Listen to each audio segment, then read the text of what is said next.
नमस्कार विद्यार्थी मित्रांनो, माझं नाव जीवन हनुमंतराव गायकवाड, सहाय्यक प्राध्यापक अर्थशास्त्र विभाग, राजर्षी शाहू महाविद्यालय लातूर। तर आज आपण सहसंबंध विश्लेषण कोरिलेशन या टॉपिक संदर्भात माहिती पाहण्यासाठी उभे आहोत।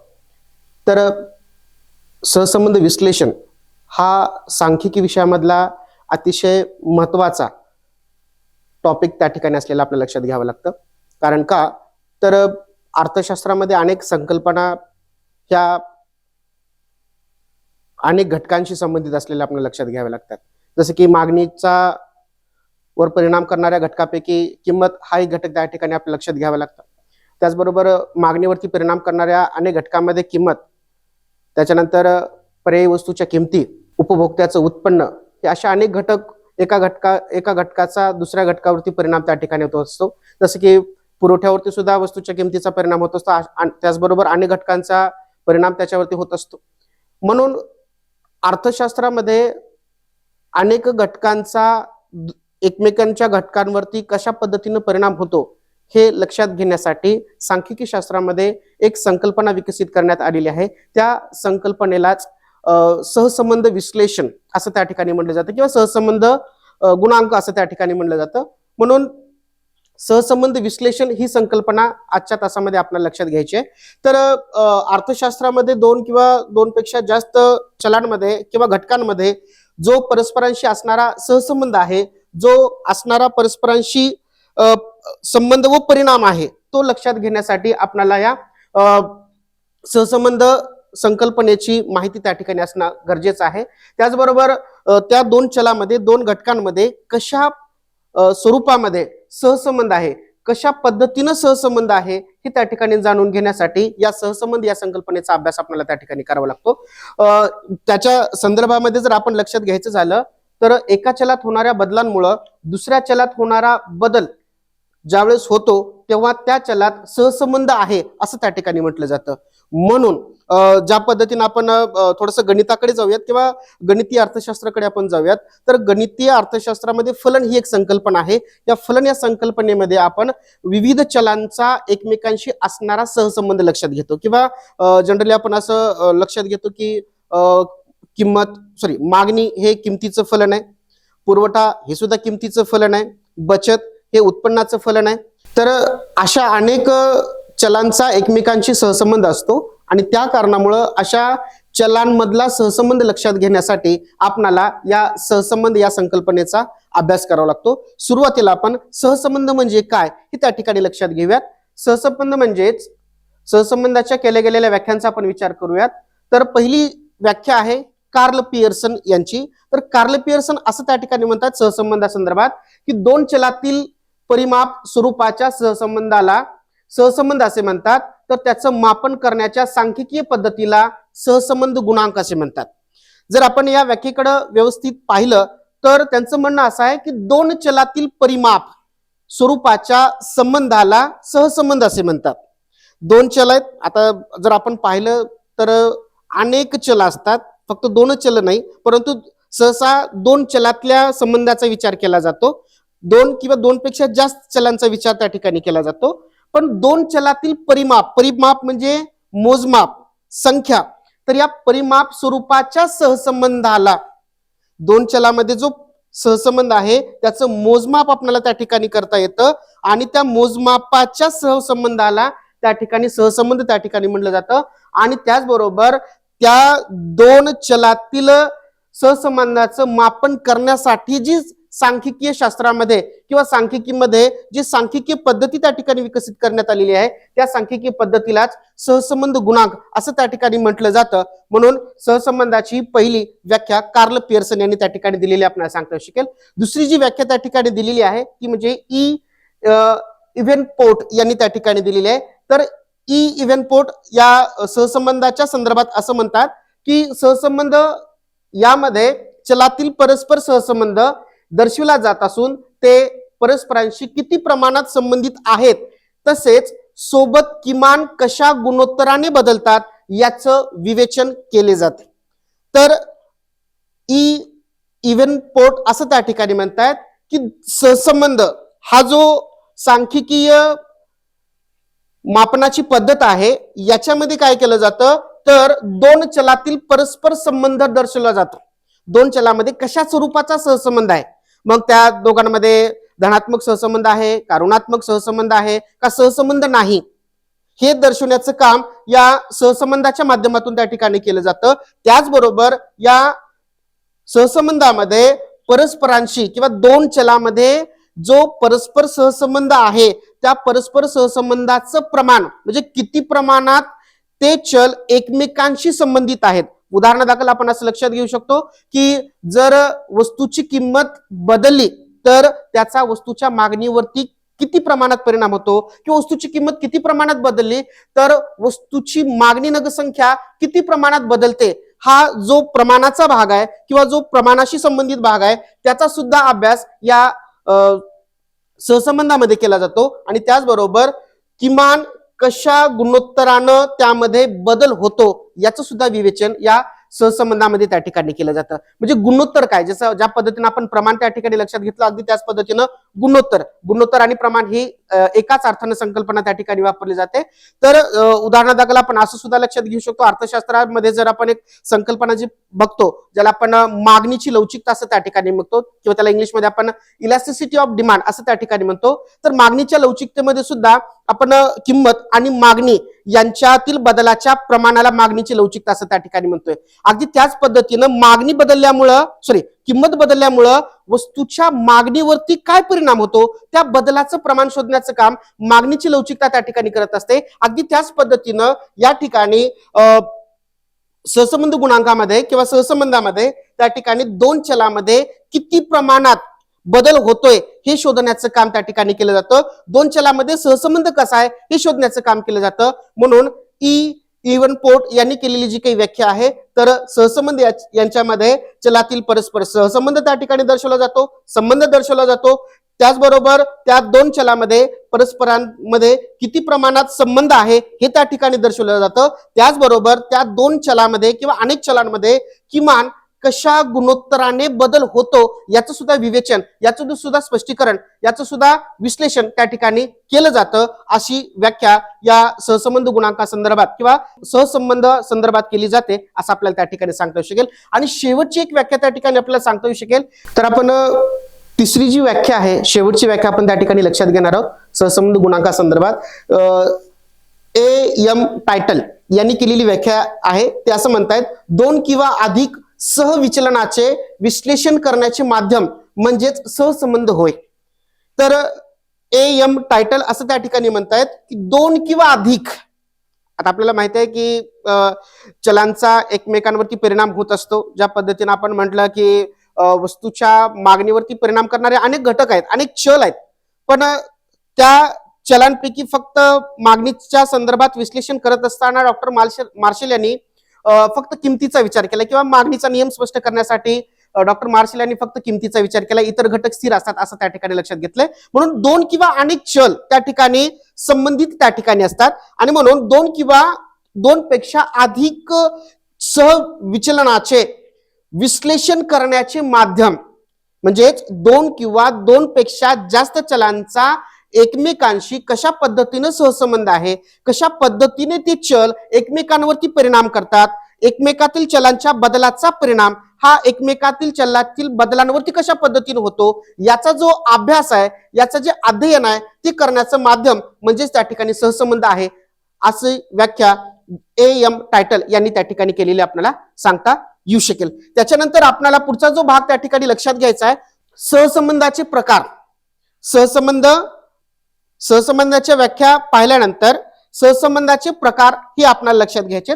सहसंबंधाच्या प्रकारासंदर्भात जर आपण लक्षात घ्यायला गेलो तर सहसंबंधाचे तीन मुख्य प्रकार त्या ठिकाणी लक्षात घेतले जातात. त्याच्यातला पहिला जो प्रकार आहे तो म्हणजे धन आणि ऋण सहसंबंध, ज्याला आपण इंग्लिशमध्ये पॉझिटिव्ह अँड निगेटिव्ह कोरिलेशन असं त्या ठिकाणी म्हणतोय. दुसरा जो प्रकार आहे तो म्हणजेच रेषीय आणि अरेषीय सहसंबंध, ज्याला आपण इंग्लिशमध्ये linear and non linear correlation असं त्या ठिकाणी म्हणतोय. आणि तिसरा जो प्रकार आहे तो म्हणजेच आंशिक आणि बहुचल सहसंबंध, त्यालाच आपण इंग्लिशमध्ये पार्शियल अँड मल्टीव्हेरिएट कोरिलेशन असं त्या ठिकाणी म्हणतो किंवा मल्टिपल कोरिलेशन असं आपण त्याला त्या ठिकाणी म्हणतोय. त्याच्यातला जो पहिला महत्वाचा जो प्रकार आहे तो म्हणजे धन सहसंबंध आणि ऋण सहसंबंध हा पहिला प्रकार आपण त्या ठिकाणी लक्षात घेणार आहोत. त्याच्यातला जो काही पहिला प्रकार आहे तो म्हणजे धन सहसंबंध, ज्याला आपण इंग्लिशमध्ये पॉझिटिव्ह कोरिलेशन असं त्या ठिकाणी म्हणतोय. तर धन सहसंबंध म्हणजे काय? तर धन सहसंबंध दोन चलामध्ये आहे का ऋण सहसंबंध दोन चलामध्ये आहे किंवा अनेक चलामध्ये आहे, हे जर आपल्याला लक्षात घ्यायचं असेल तर आपणाला त्या दोन भिन्न चलामध्ये होणाऱ्या बदलाच्या दिशेवरून हे आपल्याला लक्षात येऊ शकतं. म्हणजेच भिन्न चलातील सहसंबंध धन आहे किंवा ऋण आहे हे जर आपल्याला लक्षात घ्यायचं असेल तर त्या दोन चलातील बदलाची दिशा कशी आहे, बदलाची दिशा कशी आहे, या बदलाच्या दिशेवरून आपल्याला त्या दोन चलामधला सहसंबंध धनात्मक आहे का ऋणात्मक आहे हे त्या ठिकाणी लक्षात येऊ शकतं. म्हणून आपल्याला धन सहसंबंधाची व्याख्या देताना असं त्या ठिकाणी सांगता येऊ शकतं, ती म्हणजेच जेव्हा भिन्न चलात होणारा बदल हा एकाच दिशेने किंवा सारख्या दिशेने होतो तेव्हा त्याला धन सहसंबंध असं त्या ठिकाणी म्हटलं जातं. किंवा दोन भिन्न चल आहेत, उदाहरणादाखल आपण असं घेऊ शकतो, वस्तूची किंमत आणि वस्तूचा पुरवठा, हे दोन चल आहेत, दोन घटक आहेत. या दोन घटकांचा जर आपण विचार केला की जर वस्तूची किंमत वाढली तर वस्तूचा पुरवठा सुद्धा त्या ठिकाणी वाढत जात असतो, आणि जर वस्तूची किंमत कमी झाली तर वस्तूचा पुरवठा देखील त्या ठिकाणी कमी होत असतो. म्हणजेच किंमत वाढत गेली की पुरवठा सुद्धा वाढत चाललाय, किंमत कमी झाली की पुरवठा सुद्धा कमी होत जात आहे. म्हणजेच या दोन चलातील बदलाची दिशा ही एकाच दिशेने आहे, एकाच दिशेने त्या दोन चलामध्ये काय होतोय, बदल त्या ठिकाणी होतोय. म्हणून त्या दोन चलांमधील बदलाची दिशा जर एकमेकांच्या बरोबर असेल, जर एकाच दिशेनं या दोन चलामध्ये बदल होत असेल, सारख्याच दिशेने त्या दोन चलामध्ये बदल होत असेल तर त्या चलातील सहसंबंधाला धन सहसंबंध असं त्या ठिकाणी म्हणलं जातं. याच्यासाठी एक आपण उदाहरण त्या ठिकाणी लक्षात घेऊ शकतो, जे की आपण या ठिकाणी स्क्रीनवरती दर्शवलेलं आहे, ते म्हणजेच किंमत आणि पुरवठा. येतं लक्षात? तर किंमत या ठिकाणी आपण काल्पनिक किंमत त्या ठिकाणी लक्षात घेतले, 1, 2, 3, 4, 5 रुपयामध्ये आपण लक्षात घेऊयात. तर वस्तूचा पुरवठा त्या संदर्भात 10, 15, 20, 25, 30 असं आपण त्या ठिकाणी लक्षात घेऊयात. म्हणजेच ज्या वेळेस वस्तूची किंमत दर्शवण्यासाठी आपण त्याला x ने त्या ठिकाणी दर्शवलंय, किंवा वस्तूचा पुरवठा त्या ठिकाणी दर्शवण्यासाठी आपण त्याला y ने दर्शवलंय. x चल म्हणजे किंमत आहे, y चल म्हणजे या ठिकाणी पुरवठा आहे.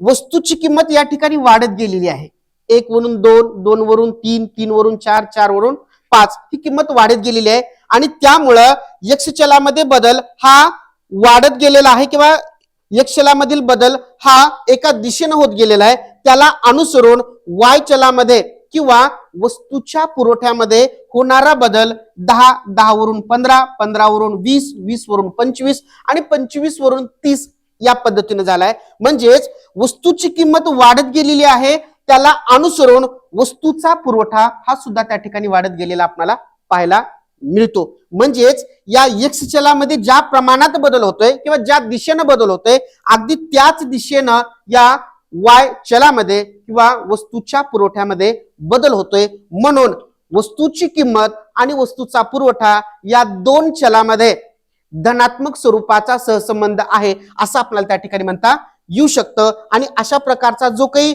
सहसंबंध आहे किंवा धन सहसंबंध आहे, तो धन सहसंबंध आपणाला अधिक किंवा प्लस या चिन्हानं त्या ठिकाणी दर्शवला जात असतो. आणि जर सहसंबंध गुणांकामध्ये जर उत्तर धन येत असेल तर त्या दोन चलामध्ये असणारा सहसंबंध धनात्मक आहे, धन स्वरूपाचा आहे असं त्या ठिकाणी म्हटलं जातं.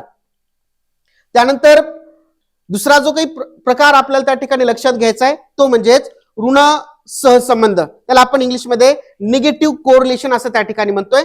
तर या निगेटिव्ह कोरिलेशन संदर्भात आपल्याला असं म्हणता येऊ शकतं की भिन्न चलात होणाऱ्या बदलाची दिशा जेव्हा विरुद्ध असते, किंवा आपण असं त्याला असंही म्हणू शकतो की जेव्हा भिन्न चलात होणारी बदलाची दिशा एकमेकांच्या विरुद्ध असते तेव्हा त्या चलातील सहसंबंधाला ऋण सहसंबंध असं म्हटलं जातं. लक्षात घ्या, किंवा आपण त्याला इंग्लिशमध्ये सुद्धा असं लक्षात घेऊ शकतो, when the direction of change in a variable is opposite the correlation between the variables is called negative correlation.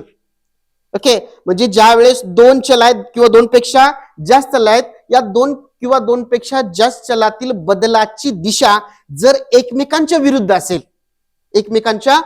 असेल तर त्या दोन चलामधील असणाऱ्या सहसंबंधाला ऋण सहसंबंध असं त्या ठिकाणी म्हटलं जातं. आणि म्हणून या संदर्भात आपल्याला एक उदाहरण सुद्धा त्या ठिकाणी देता येऊ शकेल. तर आपण या ठिकाणी वस्तूची किंमत याच्यासाठी x हे चल त्या ठिकाणी लक्षात घेतलंय आणि वस्तूची मागणी दर्शवण्यासाठी y हे चल त्या ठिकाणी दर्शवलेलं आहे. अर्थशास्त्रामधलं हे अतिशय आवडीचं आणि अतिशय प्रसिद्ध असं उदाहरण आपल्याला त्या ठिकाणी सांगता येईल किंवा मागणीच्या नियमासंदर्भातले उदाहरण आहे असं आपल्याला त्या ठिकाणी सांगता येऊ शकेल. या ठिकाणी वस्तूची जर किंमत आपण पाहिली तर वस्तूची किंमत एका दिशेनं बदलत गेलेली आहे. 1, 2, 3, 4, 5 या पद्धतीनं वस्तूच्या किमतीमध्ये बदल त्या ठिकाणी होतोय आणि त्याला अनुसरून वस्तूची जी मागणी आहे ती मागणी सुरुवातीला 30, नंतर 25, नंतर 20, नंतर 15 आणि नंतर 10 ही झालेली आपल्याला पाहायला मिळते. म्हणजे जर आपण या उदाहरणाकडे जर पाहिलं तर वस्तूची किंमत 1 वरून 2 झाल्यानंतर वस्तूची जी मागणी आहे ती मागणी 30 वरून 25 होत आहे. वस्तूची किंमत 2 वरून 3 झाली तर वस्तूची मागणी ही 25 वरून 20 त्या ठिकाणी होत आहे. त्याचबरोबर वस्तूची किंमत 3 वरून 4 झाली, 4 वरून 5 झाली तर वस्तूची मागणी 25 वरून 20, 20 वरून 15 आणि 15 वरून 10 ही झालेली आपल्याला पाहायला मिळते. म्हणजेच वस्तूची किंमत वाढत चाललेली आहे, परंतु त्याच वेळी वस्तूची जी असणारी मागणी आहे ती मागणी मात्र कमी कमी होत चाललेली आपल्याला पाहायला मिळते. म्हणजेच x चलामध्ये होणारा बदल हा वाढत जाताना आपल्याला पाहायला मिळतो, तर त्याच वेळी y चलामध्ये होणारा बदल मात्र कमी होत चाललेला आपल्याला पाहायला मिळतो. म्हणजेच दोन चलामध्ये एकमेकांच्या विरुद्ध दिशेने बदल होत चाललेला आहे. म्हणजेच वस्तूची किंमत वाढत चालली आहे, परंतु त्याच वेळी वस्तूची मागणी मात्र कमी होत चाललेली आहे आणि म्हणून या दोन चलामध्ये होणारा बदल हा एकमेकांच्या विरुद्ध त्या ठिकाणी असल्या कारणामुळे या दोन चलामध्ये असणारा सहसंबंध हा ऋणात्मक स्वरूपाचा सहसंबंध आहे असं आपल्याला त्या ठिकाणी म्हणावं लागतं. आणि अशा प्रकारचा जो सहसंबंध आहे तो सहसंबंध ऋण या चिन्हाने किंवा मायनस या चिन्हाने त्या ठिकाणी दर्शवला जात असतो. आणि हा सहसंबंधाचा किंवा अशा स्वरूपाच्या सहसंबंधाचा वक्र हा वरून खाली डावीकडून उजवीकडे येणारा त्या ठिकाणी असतो असं आपल्याला त्या ठिकाणी सांगता येऊ शकेल. आणि या पद्धतीनं हा एक महत्वाचा प्रकार सहसंबंधाच्या संदर्भातला आपल्याला सांगता येऊ शकेल. त्यानंतर दुसरा महत्वाचा प्रकार त्या ठिकाणी आपल्याला सांगता येऊ शकेल तो म्हणजेच रेषीय आणि अरेषीय सहसंबंध. रेषीय आणि अरेषीय सहसंबंध ज्याला आपण इंग्लिशमध्ये linear and non linear correlation असं त्या ठिकाणी म्हणतो. तर आता आपल्याला एक गोष्ट लक्षात घ्यावी लागेल की रेषीय सहसंबंध आणि अरेषीय सहसंबंध हे जर आपल्याला लक्षात घ्यायचं असेल किंवा दोन चलामध्ये असणारा जो सहसंबंध आहे तो रेषीय आहे का अरेषीय आहे हे जर आपल्याला लक्षात घ्यायचं असेल तर आपणाला त्या दोन चलांमधील बदलाचं जे प्रमाण आहे, बदलाचं प्रमाण कसं आहे, या बदलाच्या प्रमाणावरून त्या दोन चलांमधील सहसंबंध रेषीय आहे का अरेषीय आहे हे आपल्याला लक्षात येऊ शकतं. म्हणून रेषीय व अरेषीय सहसंबंध आपणाला लक्षात घेण्यासाठी त्या दोन चलातील बदलाचं प्रमाण याच्यावरून त्या दोन चलामधील रेषीय आणि अरेषीय सहसंबंध त्या ठिकाणी निश्चित होत असतो. आणि भिन्न चलात होणाऱ्या बदलाचं प्रमाण जेव्हा स्थिर असतं त्यावेळेस त्या दोन चलातील सहसंबंध रेषीय आहे असं त्या ठिकाणी म्हटलं जात असतं. म्हणजेच काय की दोन चलामध्ये जो बदलाचं जे प्रमाण आहे, दोन चलामध्ये होणारा जो बदल आहे त्या बदलाचं जे प्रमाण आहे त्या बदलाच्या प्रमाणावरून आपणाला त्या दोन चलांमधील असणारा सहसंबंध रेषीय आहे का अरेषीय आहे हे त्या ठिकाणी लक्षात येऊ शकतं. आणि म्हणून जर दोन चलातील बदलाचं जे प्रमाण आहे ते जर स्थिर राहत असेल तर त्या चलातील सहसंबंधाला रेषीय सहसंबंध असं त्या ठिकाणी म्हणलं जातं, लिनियर कोरिलेशन असं त्या ठिकाणी म्हणलं जातं. त्याच्या संदर्भात एक आपण उदाहरण लक्षात घेऊयात. तर या ठिकाणी दोन चल त्या ठिकाणी दर्शवलेत. उदाहरणादाखल एक्स अँड वाय हे दोन व्हेरिएबल्स, दोन चल त्या ठिकाणी आपण लक्षात घेतोय. एक्स चलामध्ये होणारी बदल आपण या ठिकाणी दर्शवलेला आहे, तर वाय चलामध्ये होणारा बदल आपण या ठिकाणी दर्शवलेला आहे.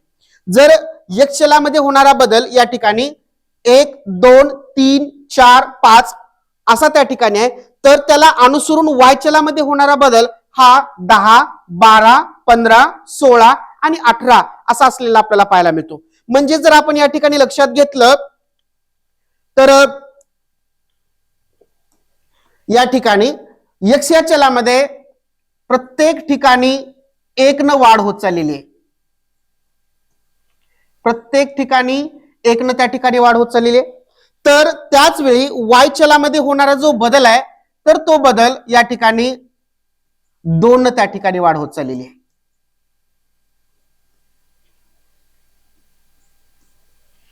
येते लक्षात. म्हणजेच इथं x चलामध्ये होणाऱ्या बदलाचं प्रमाण 1 न आहे, त्याला अनुसरून y चलात होणाऱ्या बदलाचं प्रमाण सुद्धा प्रत्येक ठिकाणी 2 एवढं त्या ठिकाणी. म्हणजेच ज्या वेळेस दोन चलातील बदलाचं प्रमाण ज्या वेळेस स्थिर असतं त्यावेळेस त्या दोन चलामध्ये असणारा सहसंबंध रेषीय सहसंबंध आहे असं आपल्याला त्या ठिकाणी म्हणावं लागतं. म्हणून या ठिकाणी दोन चलामध्ये म्हणजेच x चलामध्ये होणाऱ्या बदलाचं प्रमाण प्रत्येक ठिकाणी 1-1 न बदल होत चाललाय, त्याच वेळेस y चलामध्ये होणाऱ्या बदलाचं प्रमाण हे प्रत्येक ठिकाणी 2-2 हे त्या ठिकाणी. म्हणजेच या ठिकाणी x आणि y चलातील बदलाचं प्रमाण एकाच 2 त्या ठिकाणी आहे असं आपल्याला त्या ठिकाणी म्हणावं लागतं. आणि म्हणून या दोन चलातील बदलाच्या प्रमाणावरून आपल्याला त्या दोन चलामध्ये रेषीय सहसंबंध आहे असं त्या ठिकाणी लक्षात येतं. आणि अशा प्रकारचं जे मूल्य आहे हे जर मूल्य आपण आलेखावरती जर मांडलं तर त्या आलेखाच्या माध्यमातून जो तयार होणारा वक्र आहे तो वक्र एका सरळ रेषेमध्ये त्या ठिकाणी तयार होत असतो व अशा सहसंबंध गुणांकाचं उत्तर नेहमी 1 एवढं त्या ठिकाणी येत असतं. म्हणून रेषीय सहसंबंधाचे 2 प्रकार त्या ठिकाणी पडतात. एक म्हणजे धनरेषीय सहसंबंध आणि दुसरा प्रकार आहे ऋण रेषीय सहसंबंध. म्हणून सुरुवातीला आपण पहिला प्रकार त्या ठिकाणी लक्षात घेऊयात, धनरेषीय सहसंबंध. तर धनरेषीय सहसंबंध म्हणजे भिन्न चलात होणाऱ्या बदलाची दिशा सारखी असते व स्थिर प्रमाणात असते तेव्हा त्यास धनरेषीय सहसंबंध त्या ठिकाणी म्हणतात. आणि हीच संकल्पना आपल्याला एका काल्पनिक उदाहरणाने सुद्धा त्या ठिकाणी स्पष्ट करता येऊ शकते. तर हे एक उदाहरण आपण त्या ठिकाणी स्क्रीनवरती दर्शवलेलं आहे. तत्पूर्वी आपण ही जी की व्याख्या किंवा या धनरेषीय सहसंबंधासंदर्भात आपण जी की व्याख्या त्या ठिकाणी स्क्रीनवरती दिलेली आहे, तर भिन्न चलात होणारी बदलाची दिशा ही ज्यावेळेस सारखी असते. आता धन सहसंबंध आपण लक्षात घेत असताना आपण दिशाचा विचार केला आणि रेषीय सहसंबंध लक्षात घेण्यासाठी आपण भिन्न चलात होणाऱ्या बदलाच्या प्रमाणाचा विचार त्या ठिकाणी करतोय.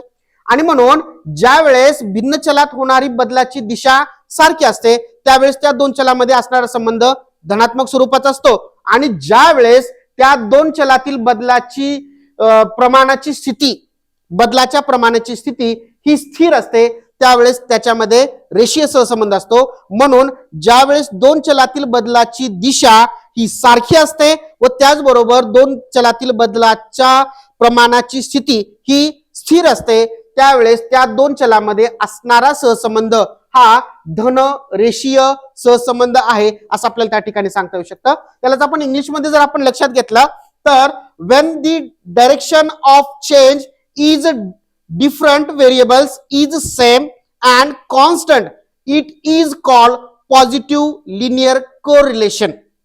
ओके, म्हणजेच या ठिकाणी दोन चलातील बदलाची दिशा ही जर सारखी असेल सेम असेल आणि त्या दोन चलातील बदलाचं प्रमाण हे स्थिर असेल कॉन्स्टंट असेल तर त्या दोन चलातील सहसंबंधाला धन रेषीय सहसंबंध असं त्या ठिकाणी म्हटलं जातं. त्याच्यासाठी आपण एक काल्पनिक उदाहरण त्या ठिकाणी घेतलेलं आहे जे की तुमच्या स्क्रीनवरती त्या ठिकाणी दर्शवलेलं आहे. तर या ठिकाणी सुद्धा x आणि y हे चल त्या ठिकाणी आपण लक्षात घेतोय. हे उदाहरण आपण याच्या अगोदर सुद्धा त्या ठिकाणी पाहिलेलं आहे.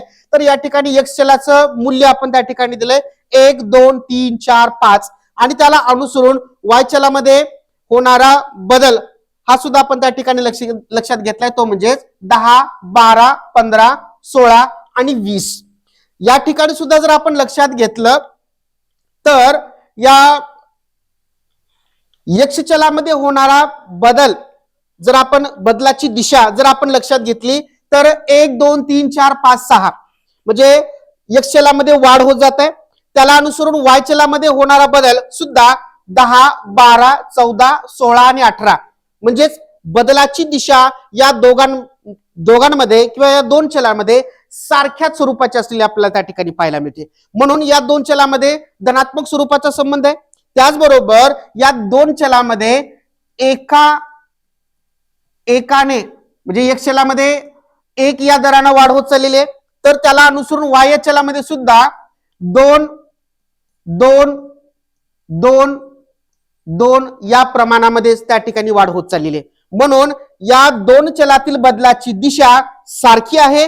त्याचबरोबर या दोन चलातील बदलाचं प्रमाण इथं सुद्धा एकाच दोन त्या ठिकाणी आहे. त्या कारणामुळं या दोन चलातील बदलाचं प्रमाण हे स्थिर आहे, बदलाची दिशा सारखी आहे. त्या कारणामुळं या दोन चलामध्ये असणारा सहसंबंध हा धन रेषीय आहे असं आपल्याला त्या ठिकाणी सांगता येऊ शकतं. तर अशा सहसंबंध गुणांकाचं उत्तर हे +1 +1 असं त्या ठिकाणी असतं. त्याचबरोबर धनरेषीय सहसंबंधाचा वक्र एका सरळ रेषेमध्ये त्या ठिकाणी येत असतो आणि धनरेषीय सहसंबंधाचा वक्र हा खालून वर जाणारा त्या ठिकाणी असतो आणि हेच आपल्याला एका आकृतीच्या माध्यमातून लक्षात घेता येऊ शकतं. याच्यासाठी आपण एक आकृती या ठिकाणी काढतोय. या ठिकाणी एक्स अक्ष, या ठिकाणी OY अक्ष या ठिकाणी काढलेला आहे आणि हा धन रेषीय सहसंबंध दर्शवणारा वक्र त्या ठिकाणी आपण काढलाय. याचं कारण असं आहे की दोन चलातील बदलाची दिशा सारखी आहे. म्हणजेच याच्या अगोदरचं जे आपण उदाहरण जे लक्षात घेतले त्याच्यामध्ये एक्स वस्तूची किंमत वाढत चाललेली किंवा एक्स वस्तूमध्ये होणारा बदल हा एका दिशेने होतोय, वाढत चाललेली आहे किंमत, आणि त्याच वेळी दुसऱ्या चलामध्ये किंवा वाय चलामध्ये होणारा बदल सुद्धा त्याच दिशेने होत चाललाय. वस्तूची किंमत वाढत गेली तर वाय चलामध्ये होणारा सुद्धा बदल त्या ठिकाणी वाढतच चाललेला आपल्याला पाहायला मिळतो.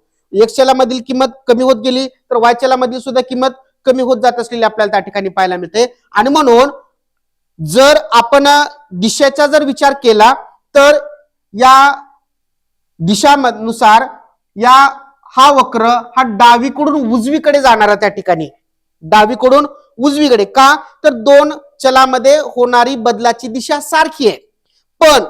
पण या दोन चलामध्ये होणार बदलाचं प्रमाण हे प्रत्येक ठिकाणी सारखं आहे, स्थिर आहे. त्या कारणामुळं त्याला अनुसरून काढलेला वक्र हा एका सरळ रेषेमध्ये त्या ठिकाणी येतो. हा वक्र डावीकडून उजवीकडे वरती जाणार आहे आणि हा एका सरळ रेषेमध्ये आहे. त्यामुळं या रेषेवर किंवा या वक्रावरती कुठल्याही ठिकाणी दोन चलातील सहसंबंधाचं उत्तर हे 1 येतं. म्हणून या ठिकाणी हा वक्र, हा आलेख या ठिकाणी दोन चलामध्ये धन रेषीय सहसंबंध आहे त्या ठिकाणी स्पष्ट करतो.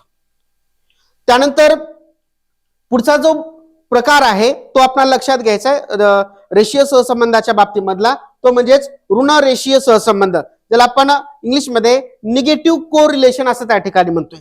तर निगेटिव्ह कोरिलेशन संदर्भात असं त्या ठिकाणी म्हटलं जातं की जेव्हा 2 किंवा 2 पेक्षा जास्त चलात होणाऱ्या बदलाची दिशा जेव्हा विरुद्ध असते पण त्या चलात होणाऱ्या बदलाचं प्रमाण मात्र स्थिर असतं, तेव्हा तो सहसंबंध ऋणरेषीय सहसंबंध असतो. कारण चलात होणाऱ्या बदलाची दिशा एकमेकांच्या विरुद्ध आहे, त्यामुळे त्या दोघांमध्ये ऋण स्वरूपाचा सहसंबंध आहे. आणि त्याचबरोबर त्या दोन चलातील बदलाचं प्रमाण हे स्थिर असल्यामुळे त्या दोन चलामध्ये रेषीय सहसंबंध असतो असं आपल्याला त्या ठिकाणी लक्षात घ्यावं लागतं. आणि म्हणून की दोन चलामधील बदलाची दिशा एकमेकांच्या विरुद्ध आहे म्हणून दोन चलामध्ये ऋणात्मक स्वरूपाचा संबंध आहे आणि त्याच वेळी दोन चलातील बदलाचं प्रमाण मात्र त्या ठिकाणी स्थिर आहे, सारखं आहे. त्याच्यामुळं त्या दोन चलामधील सहसंबंध रेषीय आहे असं आपल्याला त्या ठिकाणी म्हणता येऊ शकतं. त्याच्यानंतर अशा सहसंबंधाचा वक्र जर आपण लक्षात घेतला तर अशा सहसंबंधाचा वक्र खालून किंवा वरून खाली सरळ रेषेमध्ये येणारा त्या ठिकाणी असतो आणि अशा सहसंबंधाचं उत्तर हे -1 त्या ठिकाणी येत असलेलं आपल्याला सांगता येऊ शकेल. तर या संदर्भात एक आलेख आपण त्या ठिकाणी काढलाय. तर या ठिकाणी या आलेखाच्या माध्यमातून आपल्याला लक्षात घेता येऊ शकतं की हा वक्र डावीकडून उजवीकडे ऋणात्मक उताराचा आहे. म्हणजेच या ठिकाणी एक बाब लक्षात घ्या की दोन चलातील बदलाची दिशा ही एकमेकांच्या विरुद्ध आहे. ज्या वेळेस x चलामध्ये वाढ होत जाते त्याच वेळेस x चलामध्ये घट होत चाललेली आहे. याचं उत्तम उदाहरण आपण असं देऊ शकतो. तर मागणीचा नियम आपण सांगू शकतो. तर मागणीच्या नियमासंदर्भात आपण असं म्हणू शकतो, जर वस्तूची किंमत कमी झाली तर मागणी वाढते आणि किंमत वाढली तर मागणी कमी होते. म्हणून x चलामध्ये होणारा बदलाला अनुसरून y चलामध्ये होणारा बदल हा विरुद्ध आहे. म्हणून हा वक्र डावीकडून उजवीकडे ऋणात्मक उताराचा त्या ठिकाणी असलेला आपल्याला पाहायला मिळतो. आणि त्याचबरोबर x चलामध्ये होणाऱ्या बदलाचं प्रमाण आणि त्याला अनुसरून y चलामध्ये होणाऱ्या बदलाचं प्रमाण हे सारखं आहे, स्थिर आहे. त्यामुळं हा वक्र एका सरळ रेषेमध्ये त्या ठिकाणी असलेला आपल्याला पाहायला मिळतो. म्हणून हा आलेख, या आलेखातील हा वक्र त्या ठिकाणी दोन चलामध्ये असणारा सहसंबंध ऋण रेषीय सहसंबंध आहे असं त्या ठिकाणी आपल्याला दर्शवत असलेला आपल्याला सांगता येऊ शकेल. त्याच्यानंतर जो पुढचा जो प्रकार आहे तो म्हणजेच अरेषीय सहसंबंध. अरेषीय सहसंबंध ज्याला आपण इंग्लिशमध्ये नॉन लिनियर कोरिलेशन असं त्या ठिकाणी म्हणतोय. तर या संदर्भात असं म्हटलं जातं की जेव्हा भिन्न चलात होणाऱ्या बदलाचं प्रमाण स्थिर नसतं, या ठिकाणी महत्वाची बाब लक्षात घेण्याजोगी आहे की या ठिकाणी बदलाचं प्रमाण स्थिर नसतं. दोन चलामध्ये होणाऱ्या बदलाचं प्रमाण स्थिर नसतं, ते बदलणारं असतं. म्हणजेच ते कसं असतं, बदलणारं असतं. तेव्हा त्या दोन चलातील सहसंबंधाला अरेषीय सहसंबंध त्या ठिकाणी म्हटलं जातं. आणि या सुद्धा सहसंबंधाचे दोन प्रकार त्या ठिकाणी पडत असलेले आपल्याला सांगता येऊ शकतील. त्याच्यामध्ये पहिला प्रकार आहे धनरेषीय सहसंबंध आणि दुसरा आहे ऋण अरेषीय सहसंबंध. तर सुरुवातीला आपण लक्षात घेऊया धन अरेषीय सहसंबंध. तर जेव्हा भिन्न चलात होणाऱ्या बदलाची दिशा सारखी असते पण त्या चलात होणाऱ्या बदलाचं प्रमाण हे स्थिर नसते, म्हणजेच ते बदलणारे असते, त्यावेळेस त्या चलातील सहसंबंधाला धन अरेषीय सहसंबंध असं त्या ठिकाणी म्हटलं जातं. म्हणजेच याचं उदाहरणाच्या माध्यमातून जर आपण स्पष्टीकरण जर केलं तर या ठिकाणी आपण उदाहरण लक्षात घेऊयात. तर दोन चल आहेत, दोन किंवा दोनपेक्षा जास्त चलामध्ये होणाऱ्या बदलाची दिशा सारखी आहे. उदाहरणादाखल बघा इथं x मध्ये, x चलामध्ये 1 2 3 4 5 अशा पद्धतीने बदल होत चाललेला आहे. तर y या चलामध्ये होणारा बदल सुद्धा 10 12 15 20 आणि 25 अशा स्वरूपामध्ये. म्हणजेच बदलाची दिशा मात्र या दोन चलामधली सारखी आहे, एकाच दिशेनं त्या ठिकाणी बदल होतोय. पण या दोन चलातील बदलाच्या प्रमाणाचा जर आपण विचार केला तर या ठिकाणी x या चलामध्ये 1 न त्या ठिकाणी बदल होत चाललेला आहे. तर त्याच वेळी y या चलात होणाऱ्या बदलाचं प्रमाण या ठिकाणी 2 आहे, या ठिकाणी 3 आहे, या ठिकाणी 5 आहे, इथं सुद्धा 5 त्या ठिकाणी. म्हणजेच बदलाची दिशा मात्र सारखी आहे पण या ठिकाणी या दोन चलातील बदलाचं प्रमाण मात्र कुठं कमी कुठं जास्त असलेलं आपल्याला त्या ठिकाणी पाहायला मिळतं. म्हणून या चलामध्ये दिशा सारखी असल्या कारणामुळं दोन चलामध्ये धनात्मक स्वरूपाचा सहसंबंध आहे पण त्या दोन चलातील बदलाचं प्रमाण हे सातत्यानं बदलणार असल्या कारणामुळं त्या दोन चलामध्ये असणारा सहसंबंध अरेषीय आहे असं आपल्याला त्या ठिकाणी म्हणावं लागतं. म्हणून या उदाहरणावरून आपल्याला असं त्या ठिकाणी सांगता येऊ शकतं की ज्या वेळेस दोन चलातील बदलाची दिशा ही सारखी असते पण त्या दोन चलातील बदलाचं प्रमाण ज्या वेळेस स्थिर नसतं, सातत्यानं ते बदलणारं असतं, त्यावेळेस त्या चलातील सहसंबंधाला धन अरेषीय सहसंबंध असं त्या ठिकाणी म्हटलं जातं.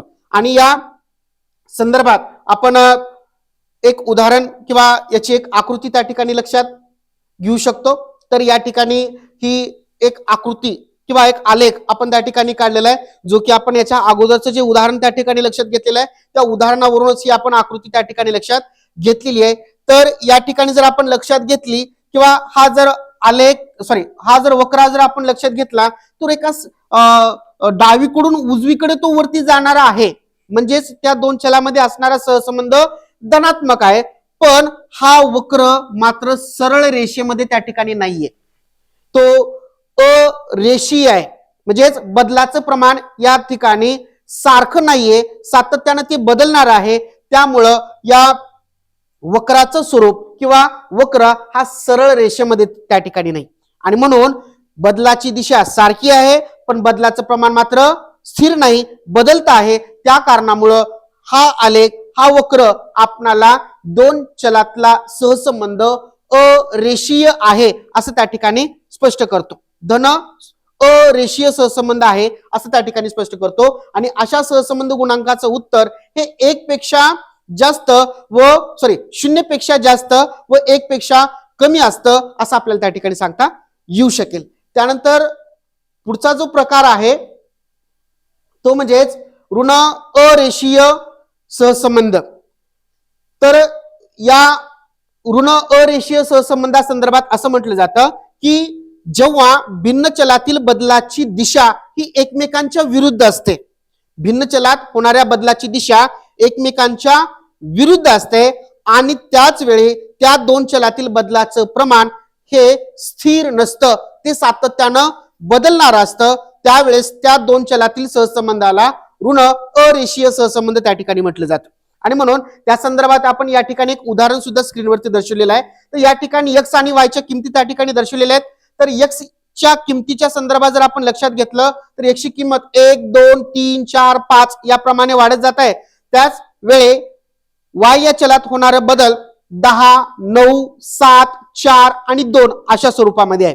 म्हणजेच x या चलामध्ये वाढ होत चाललेली आहे, त्याच वेळी y चलामध्ये मात्र घट होत चाललेली आपल्याला पाहायला मिळते. म्हणजेच यावरून आपल्याला या दोन चलातील बदलाची दिशा त्या ठिकाणी लक्षात येते की ज्यावेळेस x चलामध्ये वाढ होते त्याच वेळी y चलामध्ये घट होत चाललेली आहे. म्हणजेच या दोन्ही चलामधील बदलाची दिशा ही एकमेकांच्या विरुद्ध आहे, म्हणजेच दोन चलामधील बदलाची दिशा एकमेकांच्या विरुद्ध आहे. त्याच्यामुळे याच्यामध्ये ऋणात्मक स्वरूपाचा सहसंबंध आहे आणि या दोन चलातील बदलाच्या प्रमाणाचा जर आपण विचार केला तर या ठिकाणी x या चलामध्ये 1 + 1 + 1 या प्रमाणात वाढ होत चाललेली आहे.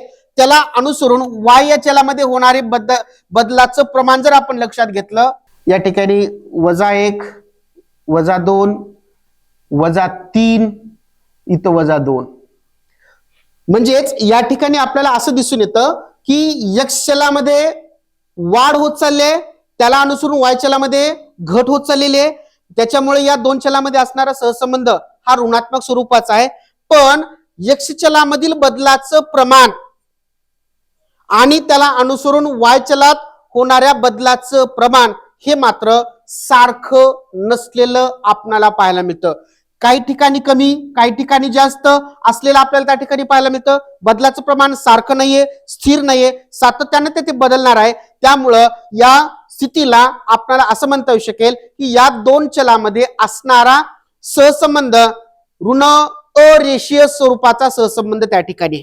या ठिकाणी दोन चलामध्ये असणारा सहसंबंध जो आहे तर तो ऋण अरेषीय सहसंबंध त्या ठिकाणी आहे आणि अशा सहसंबंध गुणांकाचं उत्तर हे 0 ते -1 च्या दरम्यान त्या ठिकाणी असतं. त्याचबरोबर अशा सहसंबंधाचा वक्र वरून खाली उतरणारा असतो पण तो सरळ रेषेमध्ये नसतो आणि हेच आपल्याला एका आकृतीच्या माध्यमातून किंवा आलेखाच्या माध्यमातून त्या ठिकाणी आपल्याला स्पष्ट करता येऊ शकेल. तर या माहितीवरूनच आपण ही आकृती किंवा आलेख त्या ठिकाणी काढलेला आहे. तर या ठिकाणी जर आपण पाहिलं तर ज्या वेळेस x या चलामध्ये वाढ होत जात आहे त्याच वेळेस y चलामध्ये घट होत चाललेली आपल्याला पाहायला मिळते. म्हणून x चलामध्ये वाढ होत आहे त्याच वेळेस y चलामध्ये घट होत चाललेली आपल्याला पाहायला मिळते. म्हणजेच या दोन चलामधील बदलाची दिशा ही एकमेकांच्या विरुद्ध आहे, म्हणून या दोघांमध्ये ऋण सहसंबंध आहे आणि त्याच वेळी या दोन चलातील बदलाचं प्रमाण हे स्थिर नाही, बदलणारा आहे. त्यामुळं हा वक्र एका सरळ रेषेमध्ये नसलेला आपल्याला पाहायला मिळतो. म्हणून ही आकृती किंवा हा आलेख हा दोन चलामध्ये ऋण अरेषीय सहसंबंध असलेलं आपल्याला त्या ठिकाणी स्पष्ट करतं. म्हणून अशा पद्धतीनं आपल्याला या दोन चलामध्ये असणारा सहसंबंध त्या ठिकाणी स्पष्ट करता येऊ शकेल. तर आजच्या तासामध्ये आपण सहसंबंध म्हणजे काय, सहसंबंधाचा अर्थशास्त्रामध्ये विशेषतः संख्याशास्त्रामध्ये काय महत्व आहे, त्याचबरोबर या सहसंबंधाची असणारी स्पष्ट करण्यात आलेल्या व्याख्या, त्याचबरोबर या सहसंबंधाचे असणारे प्रकार हे आपण आजच्या तासामध्ये लक्षात घेतलेले आहेत.